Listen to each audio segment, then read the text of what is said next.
Alhamdulillahilladzi anzala sakinah fi qulubina ghilla lilladzi rabbana innaka ra'ufur rahim. Asyhadu an la ilaha illallah wa asyhadu anna Muhammadan abduhu wa rasuluhu la nabiyya ba'da. Pertama-tama marilah kita panjatkan puji beserta syukur kita kehadirat Allah Subhanahu wa taala yang mana Allah memberikan kepada kita satu nikmat yang belum tentu diberikan kepada seluruh umat manusia, yaitu nikmat iman dan nikmat Islam.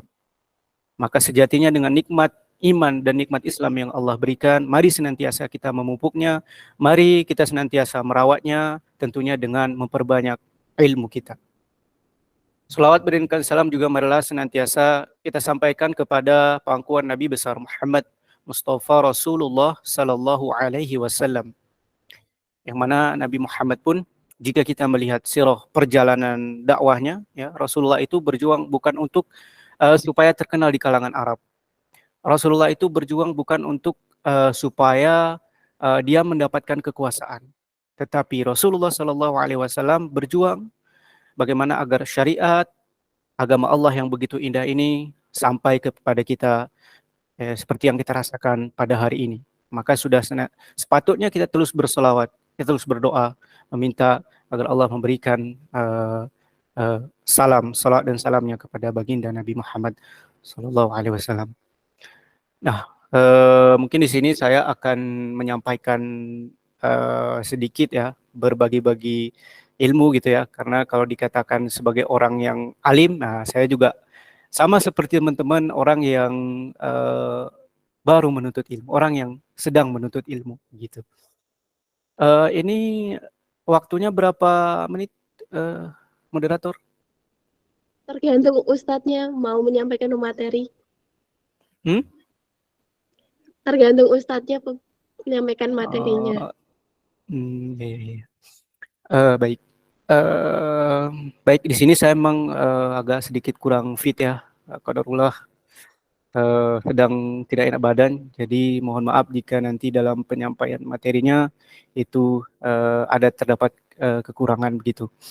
Nah, sebelum kita mengenal atau mempelajari adab kepada agama Islam, nah, mungkin kita sering mendengar ada adab kepada orang tua, ada adab kepada guru, ada adab kepada Allah, ada adab kepada Rasul. Tapi saya melihat sedikit ya yang mengkaji bagaimana adab terhadap agama. Padahal sejatinya adab terhadap agama pun ada gitu.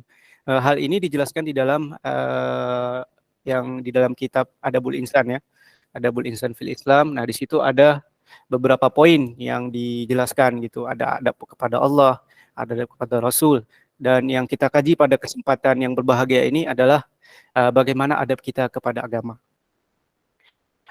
Baik, sebelum kita memasuki, kira-kira ada yang tahu nggak apa itu pengertian Islam?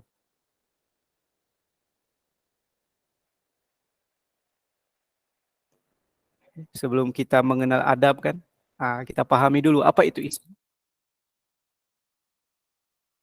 Ada yang mau memberikan pendapat?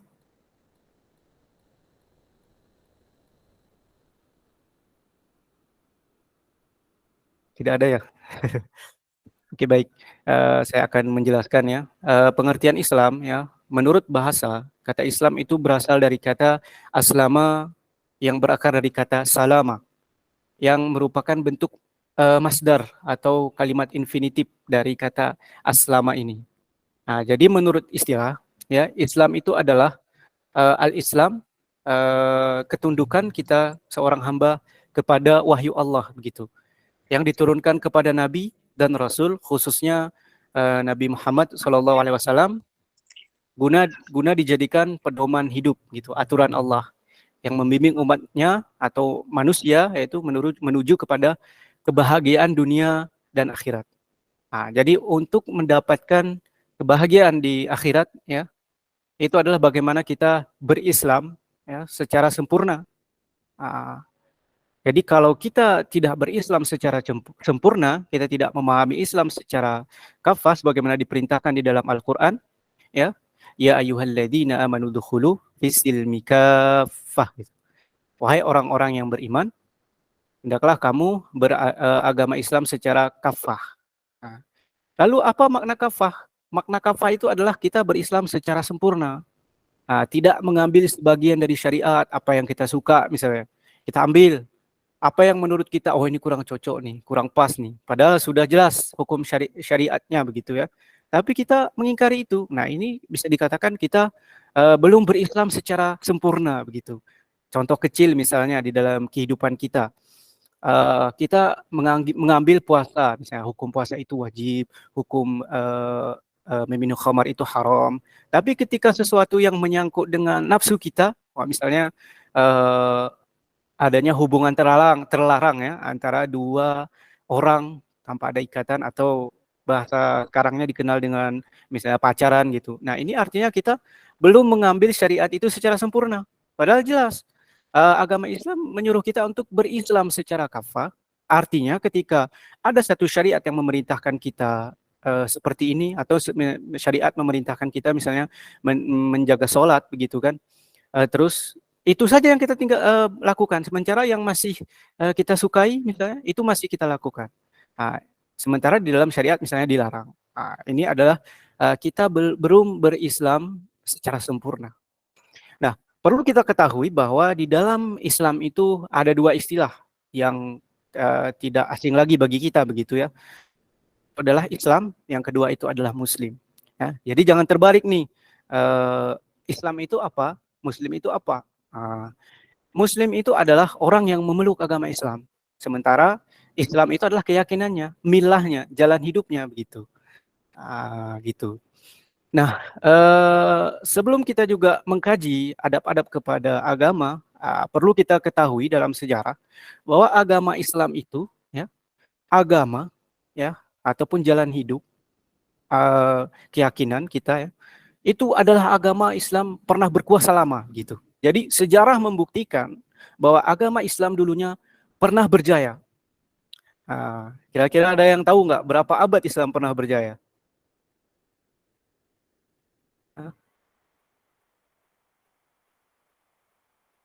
Ada yang tahu?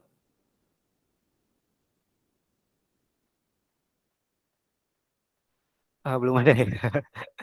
Baik, boleh nanti dilihat ya, literasinya banyak insya Allah tentang kejayaan umat Islam. Jadi Islam ini sebenarnya sudah pernah berjaya selama 13 abad lamanya. Bayangin ya,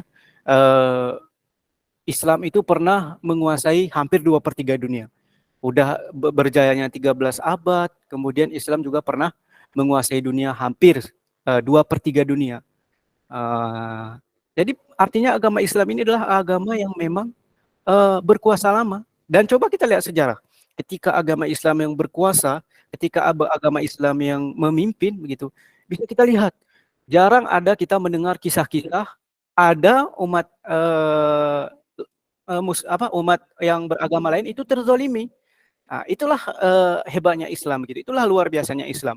Ketika Islam berkuasa, kita tidak pernah ada melihat kezoliman yang dilakukan terhadap orang-orang agama lain, misalnya kayak Yahudi, Nasrani. Itu luar biasa ketika dulu Islam pernah berkuasa.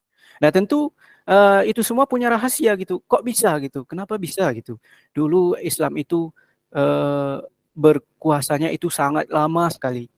Bahkan ketika Islam berkuasa, itu kemakmuran kita rasakan. Atau kita lihat dalam literasi itu sangat dirasakan. Bahkan bukan hanya dirasakan oleh umat Muslim, tapi non-Muslim juga merasakan bagaimana indahnya, nikmatnya berada di bawah penguasaan Islam. Hingga terakhir Islam itu tidak lagi berkuasa, ya, runtuhnya gitu dinasti Ottoman, ya, Kesultanan Turki pada saat itu, pada tahun kalau nggak salah pada tahun 24 Maret 1924 ya. Itulah disitulah kemudian Islam tidak lagi berkuasa di dunia begitu. Kalaupun kita melihat Islam hari ini itu memang bentuknya sudah seperti negara ya, bukan berbentuk seperti dulu lagi. Tapi hal yang bisa kita ambil adalah nilai positif yang bisa kita ambil adalah luar biasanya ketika Islam itu berkuasa. Ketenangan, kedamaian yang justru dirasakan bukan hanya umat Islam. Selanjutnya kita akan membahas tentang Muslim begitu ya. Tadi kita sudah mengkaji Islam itu adalah din, agamanya, sedangkan Muslim itu adalah orangnya. Jadi umat Muslim itu belum tentu berislam. Ataupun dia berislam belum tentu berislam secara kafah begitu. Tetapi kalau Islam itu adalah suatu keyakinan, itu yang sudah komprehensif, itu yang sudah sempurna begitu. Dan kita lihat praktiknya di kala Islam dulu, itu bagaimana kita melihat Islam itu diatur dalam segala aspek begitu. Kita melihat Islam mengatur urusan ekonomi, ya, bagaimana menghindari riba, bagaimana mudharabah, kerjasama dalam urusan dagang, itu diatur dengan sempurna oleh Islam. Kemudian kita juga melihat bagaimana Islam mengatur tentang kehidupan dalam balad, ya, dalam bilad begitu, dalam negara, itu diatur secara sempurna dalam Islam. Sehingga efeknya sangat terasa.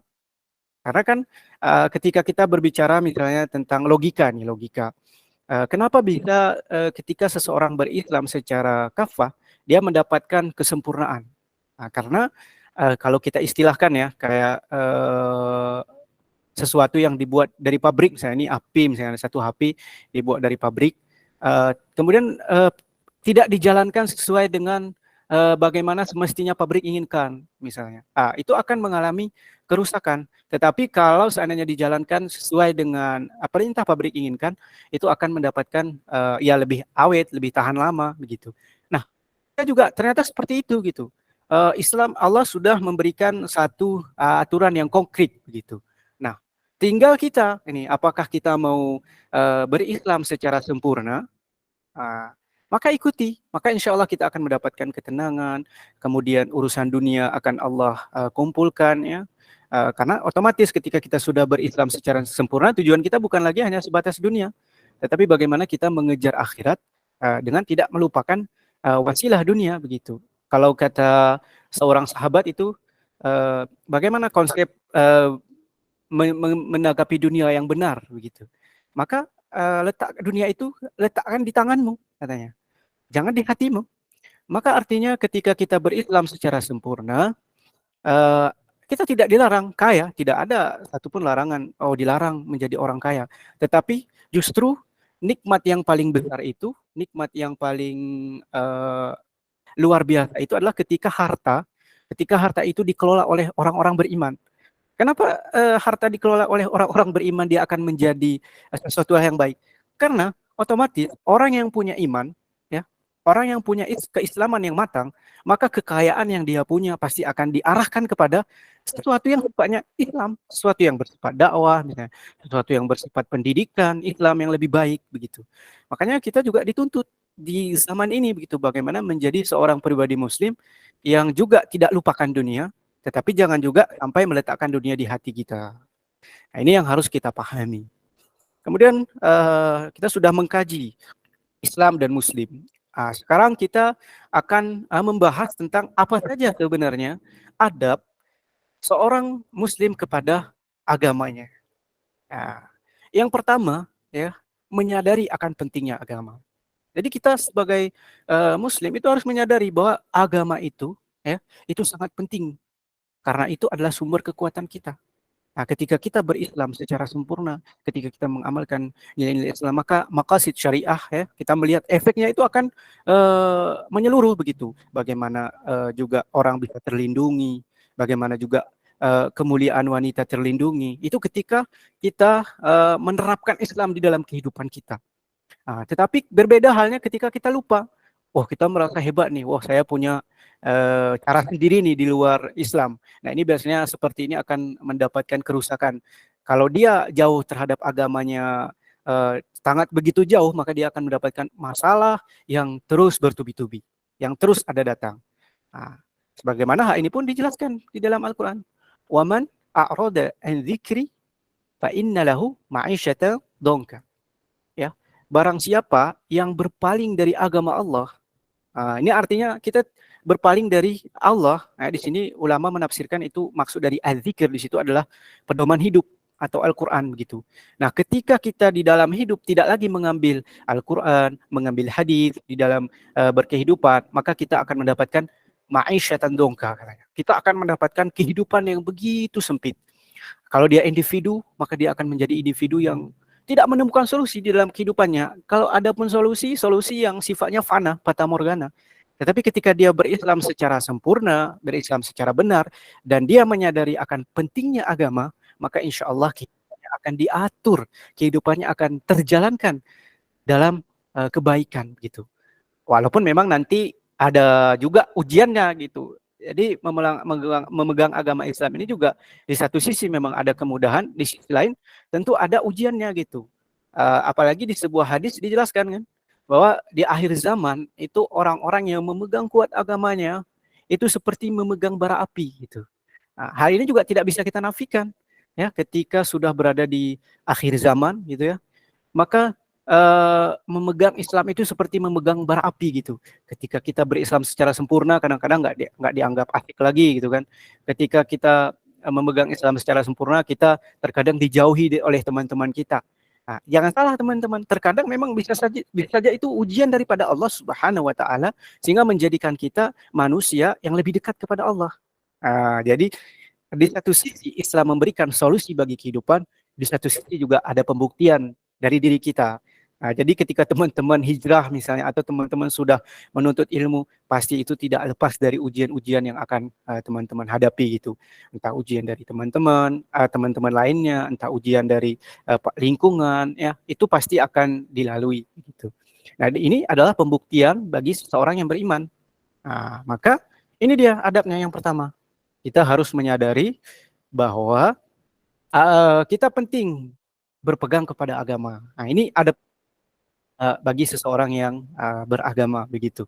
Nah, kemudian adab yang kedua adalah mengetahui tujuan adanya Islam.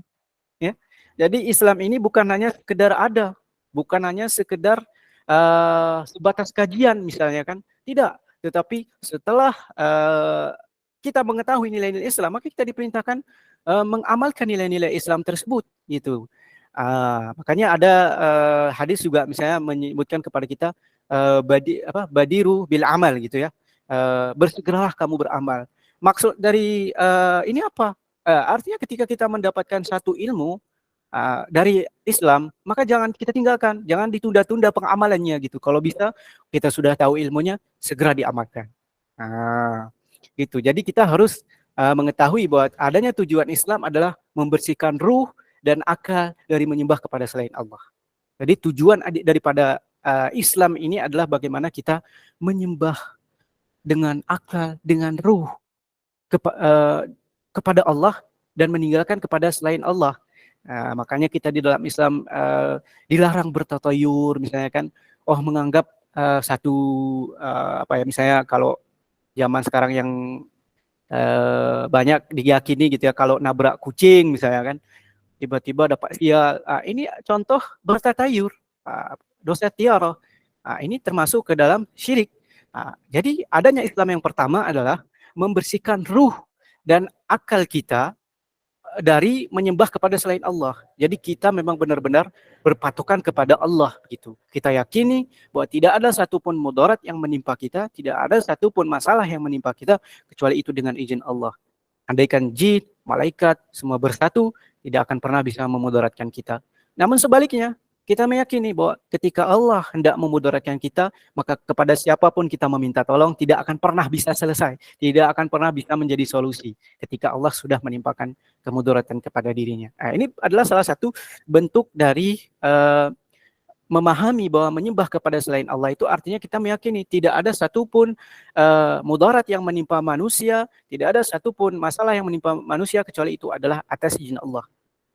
Makanya di hadis lain pun kan disebutkan ketika Rasulullah bersama Ibnu Abbas. Apa yang dikatakan Rasulullah? Ihfadillah yahfadka. Ketika kamu menjaga Allah di dalam hidup, Allah akan menjagamu.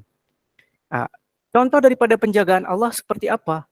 Contoh penjagaan Allah adalah dia menghindari diri kita daripada sesuatu yang sifatnya mendatangkan murka kepada kita atau sesuatu yang sifatnya memberikan kerugian bagi kita.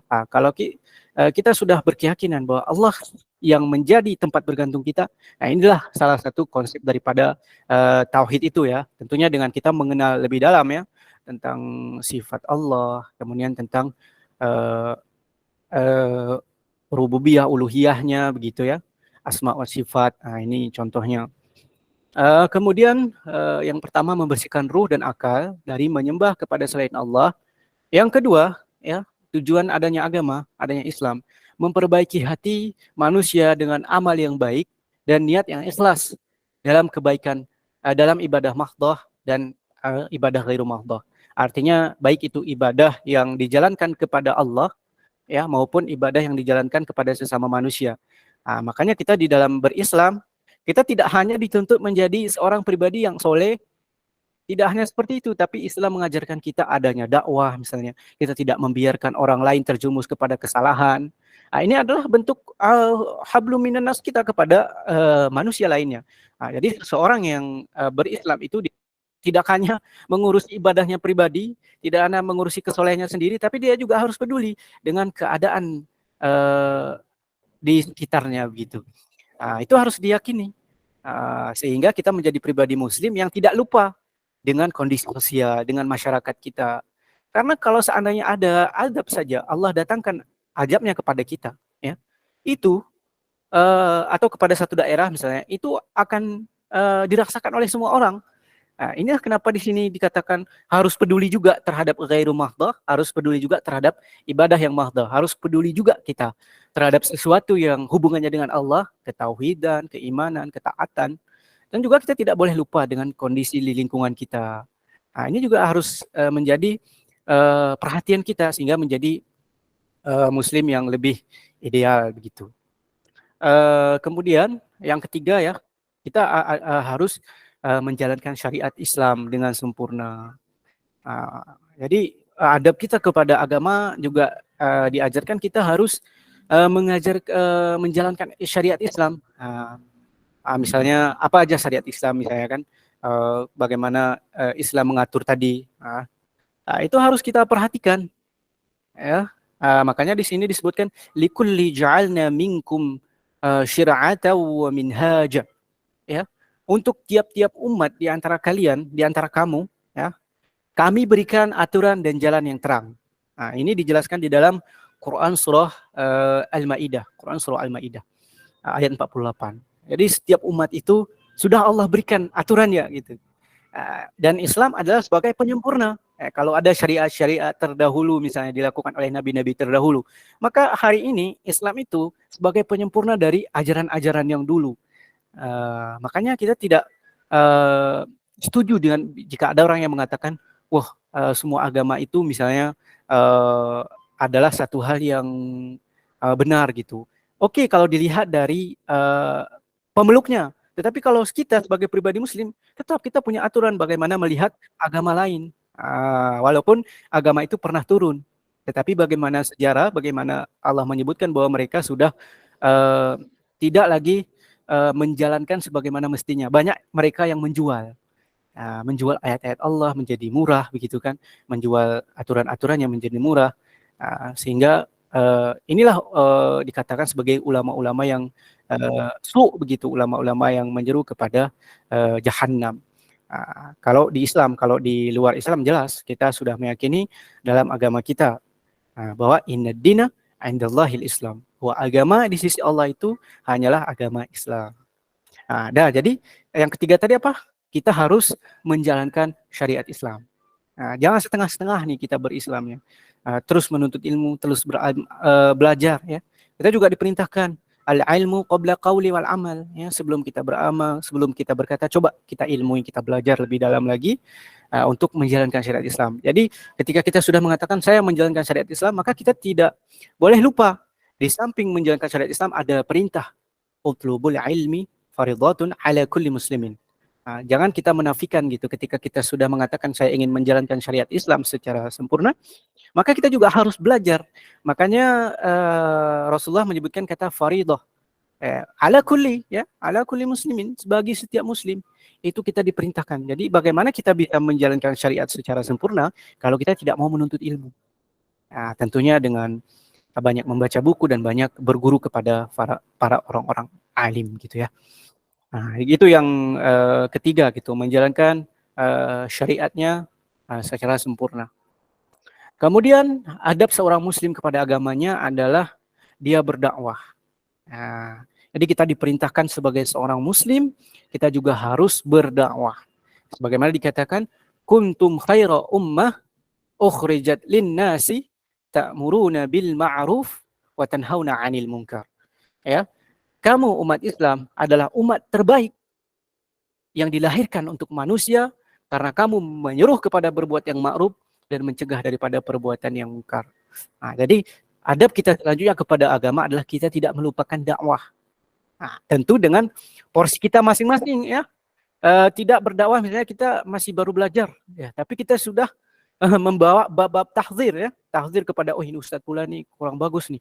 Ini banyak terjadi fenomena orang berhijrah, dia baru hijrah, baru hafal 21 ayat, dia sudah mulai mentahzir ulama lain. Ini enggak sesuai nih.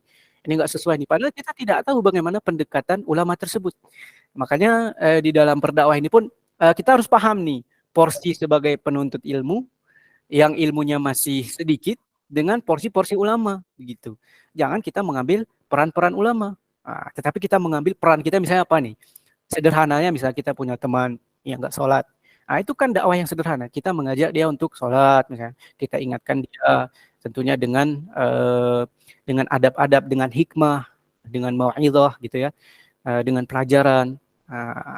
Kita harus juga paham gitu. Jadi dalam berdakwah itu jangan main gas-gas aja nih. Kita harus pahami dulu siapa yang akan kita dakwahi, seperti apa kehidupan mereka.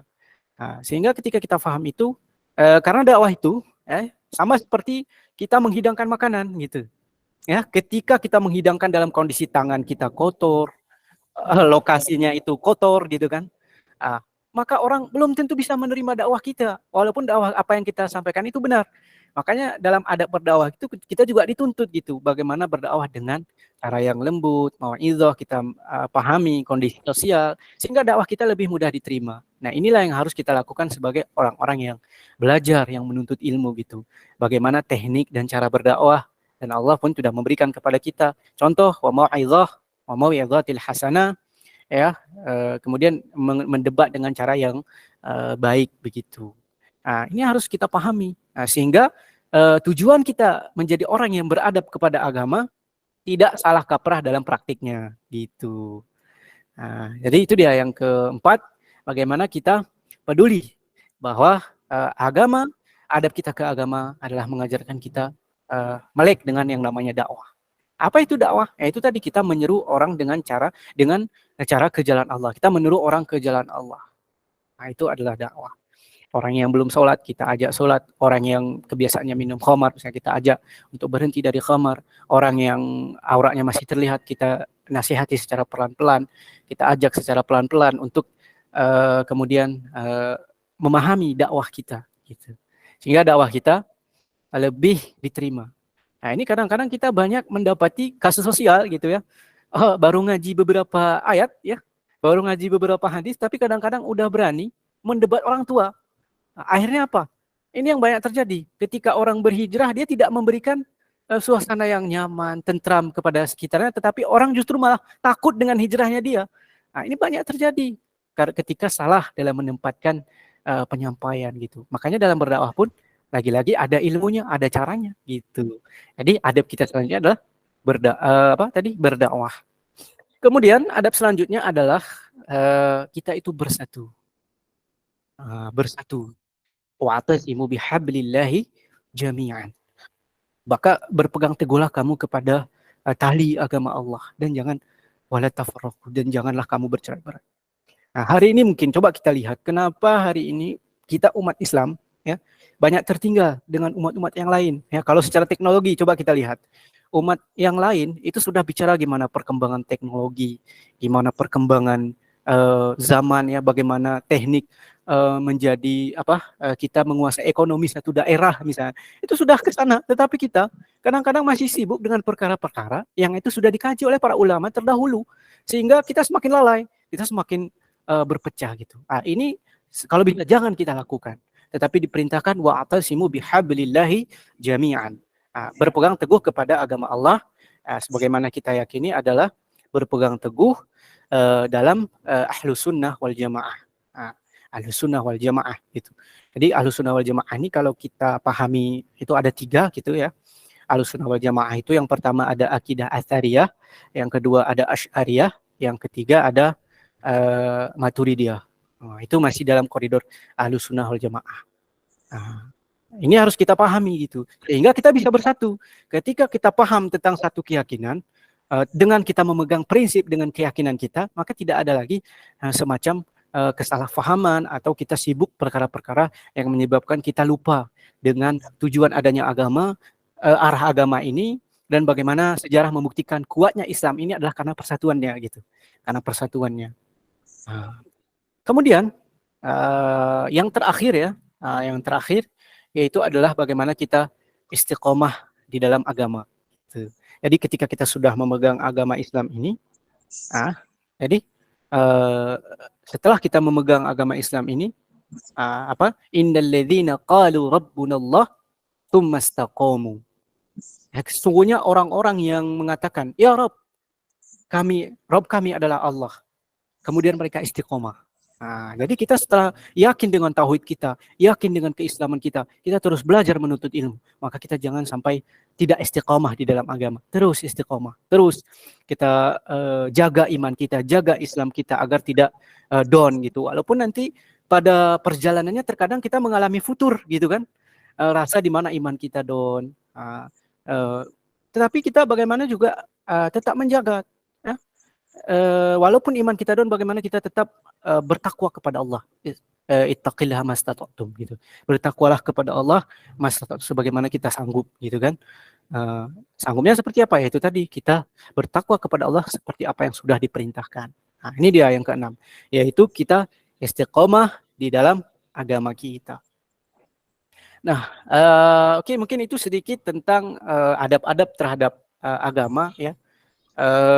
Kemudian mungkin sebelum kita tutup ya, kita perlu belajar dari sejarah. Kenapa? Karena di sini disebutkan seorang Yahudi, sebagaimana dikutip oleh Dr. Raghib Asirjani dalam bukunya Spiritual Reading, hidup lebih bermakna dengan membaca, terbitan Aqwam 2007. Apa yang dikatakan? Kita orang Yahudi tidak akan takut dengan umat Islam karena umat Islam adalah umat yang tidak suka membaca.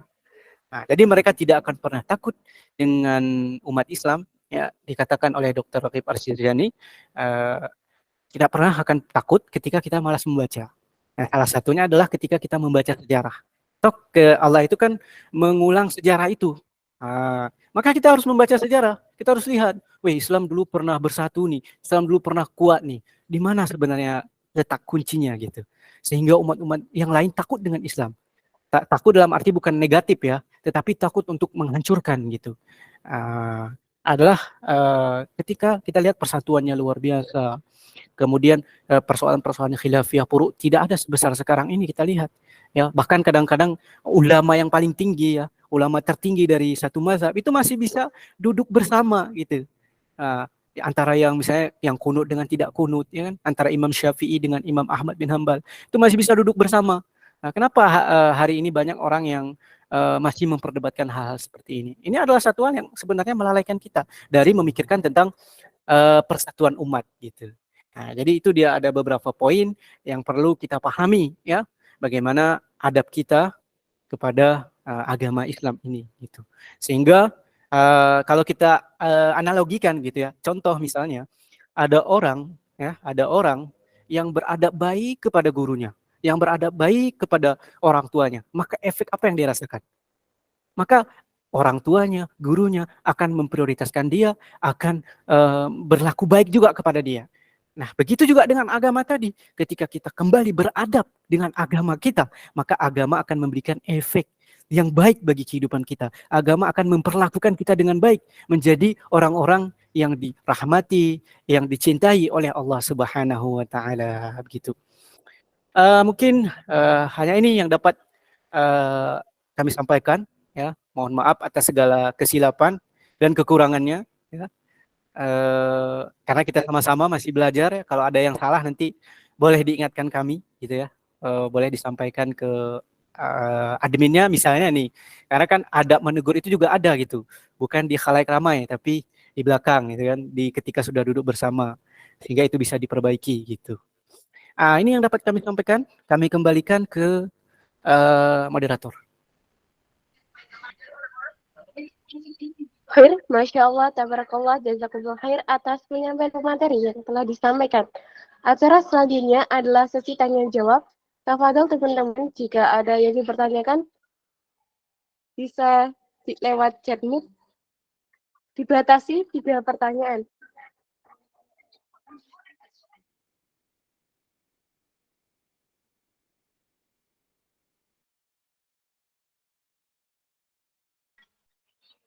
Khair Ustadz, ini ada pertanyaan dari Ufti Puitis.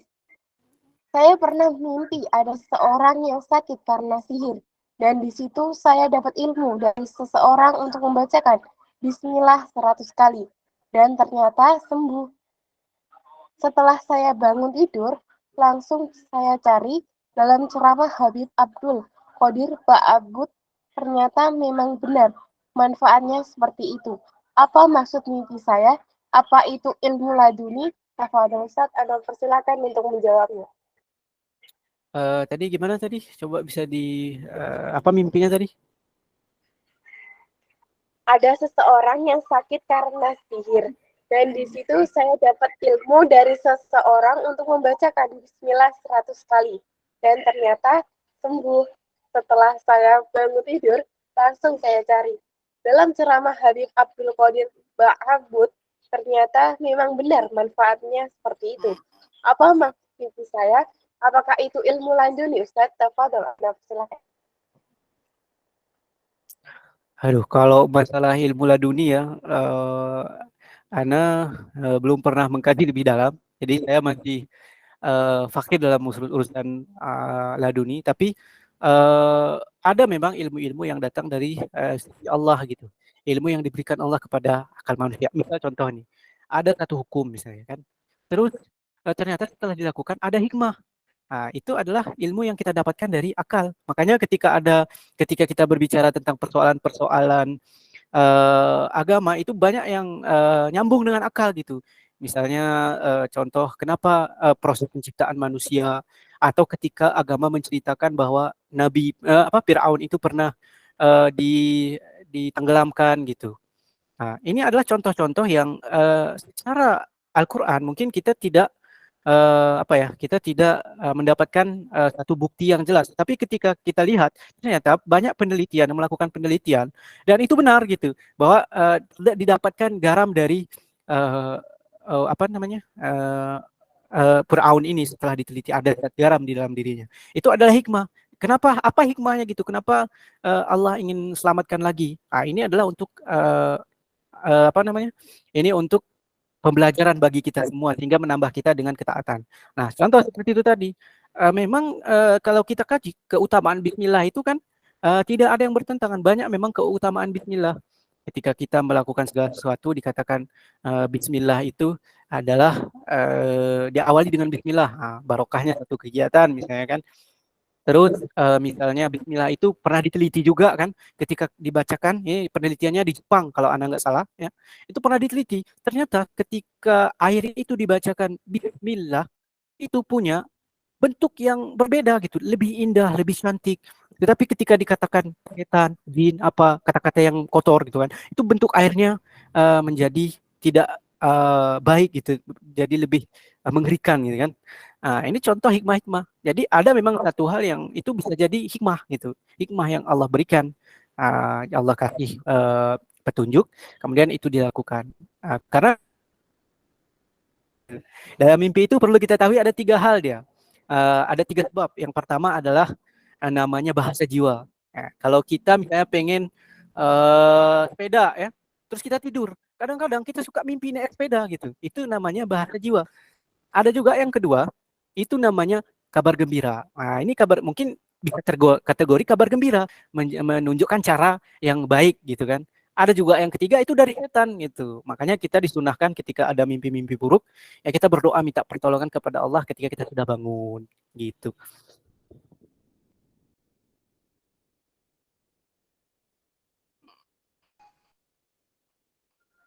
Nah, mungkin itu Bisa dipahami. ya kalau laduninya Allah alam ya. Saya tidak selalu tahu kan. Jadi, kalau tidak mengilmui jadi tidak berani juga.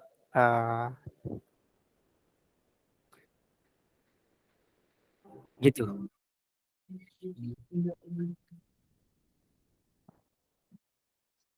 Bisa dipahami untuk ukti puitis?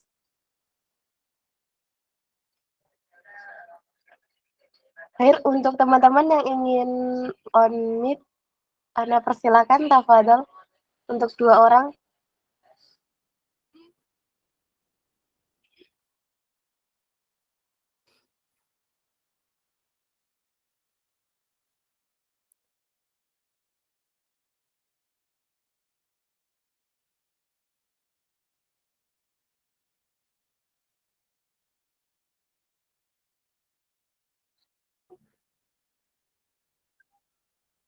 Masih ada pertanyaan?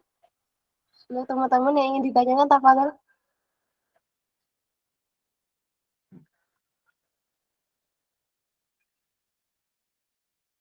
Kalau tidak ada, mungkin kita lanjutkan ke closing statement.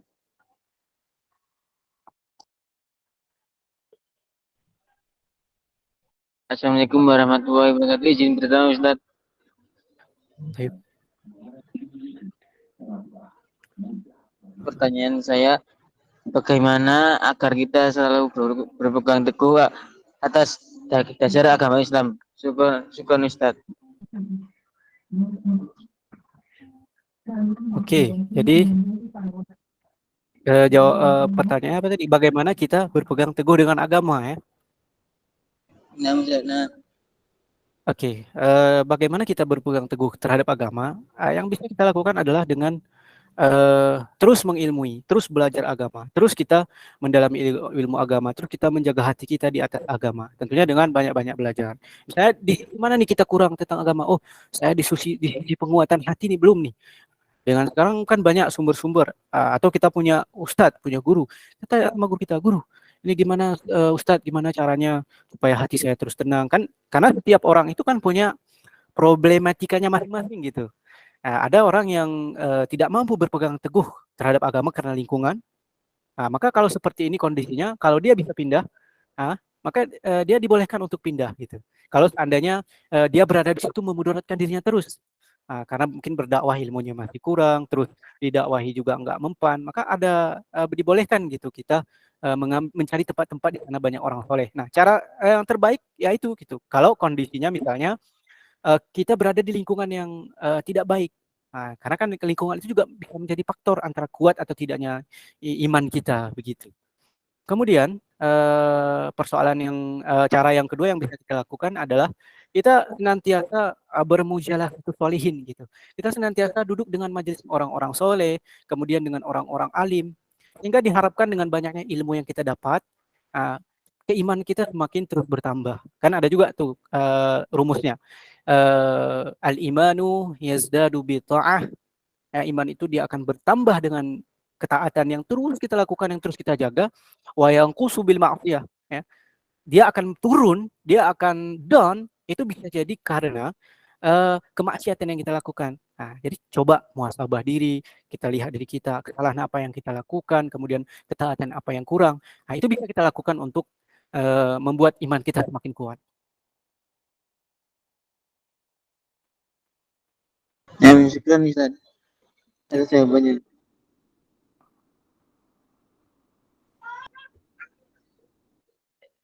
Pertanyaan selanjutnya dari Uhti Puitis lagi. Bagaimana cara agar tidak lalai dalam beribadah, Ustadz? Oke, supaya tidak lalai ya. Sebenarnya ini punya korelasi dengan ya gimana? Imannya gampang goyah.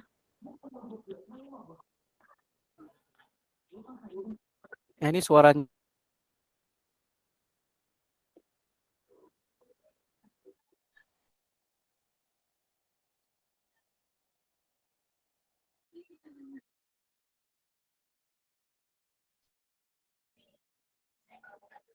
Anak ulang pertanyaan.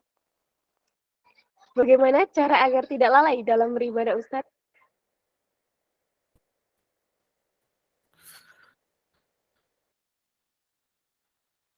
Oke, baik. Masuk lagi ya. Eh, Bagaimana cara kita tidak lalai? Cara agar kita tidak dilalaikan dengan dalam agama ini adalah kalau kata ulama, apa katanya kaidah yang disebutkan ulama, barang siapa yang dia disibukkan dalam ketaatan, maka dia tidak akan disibukkan dalam kemaksiatan, dalam kelalaian gitu. Tetapi ketika dia jauh dari agamanya, ketika dia menyibukkan diri dengan perkara-perkara yang tidak bermanfaat, ini biasanya akan menyebabkan kelalaian gitu. Makanya di dalam hadis pun disebutkan min husnil islami mar'i tarkuhu ma la ya'ni. Di antara baiknya keislaman seseorang adalah dia meninggalkan perkara yang tidak memberikan manfaat kepada dia. Jadi solusinya apa? Kita menyibukkan diri dengan ketaatan. Misalnya kayak gini nih, ini satu hal yang cukup positif. Sibuk cari materi, sibuk menyiapkan kajian. Ini kan perkara-perkara yang sangat bermanfaat. Bayangin aja ya, kalau dari sini ada orang yang bertambah ilmunya, bertambah amalannya, ini bakalan dapat pahala yang besar bagi para admin, para pengurus, ya kan? Nah, ini contohnya gitu. Menyibukkan diri dengan hal-hal yang positif dan dicintai oleh Allah. Gitu. Wallahu a'lam bishawab. Oke, baik. Masih ada lagi yang bertanya? Udah 3 ya? Nah, Ustadz. Baik, kita lanjut ke closing statement. Yang kami hormati Ustadz, Anda persilahkan untuk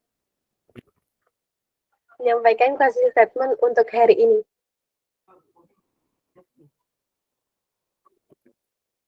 Oke. Gimana tadi? Afwan ya, Anda izin tadi.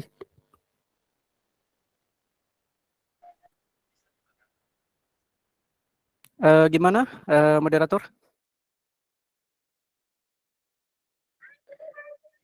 Alhamdulillah, sesi tanya jawab selesai terjawab oleh pemateri kita. Acara selanjutnya adalah closing statement kepada Ustadz Rizal. Kami persilakan, Tafadhol. Kalau dibilang terjawab, jangan ya. Jadi nanti nggak mau mencari ilmu lebih dalam lagi. Jadi kalau bisa cari lagi ilmunya gitu. Jangan hanya berpatokan pada anak, tapi dicari lagi biar dapat jawaban-jawaban yang lebih sempurna. Gitu ya. Baik, mungkin closing statement dari saya. Ada satu hal yang pernah disampaikan seorang ulama kontemporer. Ya. Beliau bernama Muhammad Abduh. Ya. Banyak orang mengatakan dia adalah seorang mujadid, ya, yang kemudian dari tafsir yang dia buat, ya, yang dibuat oleh waktu itu oleh muridnya, ya, kayak dia ada majelis ta'lim gitu, dia dicatat sama muridnya jadi satu tafsir, namanya tafsir Al-Manar. Nah, itu ada satu pernyataan dari Muhammad Abduh yang menarik untuk kita pahami gitu. Apa kata Muhammad Abduh? Muhammad Abduh mengatakan al-Islam mahjubun bil muslimin. Penyebab kerusakan umat hari ini, penyebab kehancuran umat hari ini adalah apa yang dikatakan Muhammad Abduh? Al-Islam mahjubun bil muslimin. Ketika umat-umat Islam hari ini menghalangi, ya. Jadi di sini Muhammad Abduh mengatakan Muslim itu terkadang menjadi penghalang dari teramalkannya, teraplikasikannya paham atau teraplikasikannya nilai-nilai dalam syariat. Nah, makanya solusi terbaik yang dikatakan oleh Mujadid ini adalah bagaimana kita kembali kepada agama kita. Kita kemudian tidak menghalangi agama kita, tetapi bagaimana kita menjadi orang yang terus-menerus mengamalkan nilai-nilai Islam, terus belajar, terus menjadi orang yang menghidupkan Islam. Sehingga efek Islam itu akan terasa. Kalau pribadi akan baik untuk pribadinya, kalau masyarakat akan baik untuk masyarakatnya, kalau skup yang lebih besar lagi akan baik untuk skup tersebut gitu. Jadi bagaimana kita menjadi orang yang terus kembali kepada agama kita dengan memperbanyak ilmu. Kemudian tidak hanya sebatas ilmu. Nah, ada juga mahfuzatnya kan.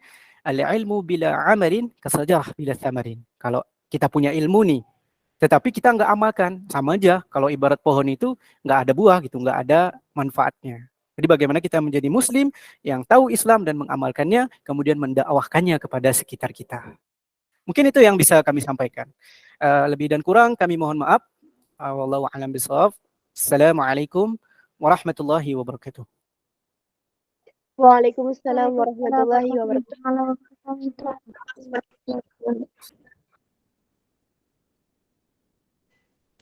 Waalaikumsalam Kepada warahmatullahi Ustadz kami ucapkan wabarakatuh. syukran kasih. Acara selanjutnya adalah sesi doa untuk mengakhiri kajian pada malam hari ini. Kepada Ustadz Rizal kami persilakan tafadhol.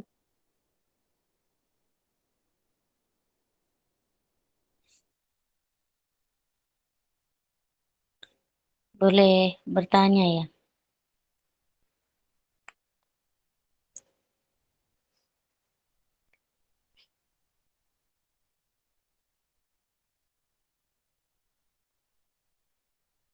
Afwan, kepada Ustadz Rizal.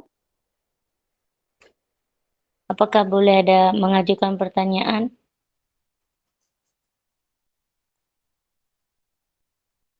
Afwan Uri sudah mulai ke mengakhiri doa. Oh iya, makasih. Ana ulang kembali. Baik, acara selanjutnya adalah Ustaz, sesi anak doa. ingin bertanya, Kajian pada malam hari ini. gimana supaya Kepada Ustadz Rizal kami persilakan tafadhol.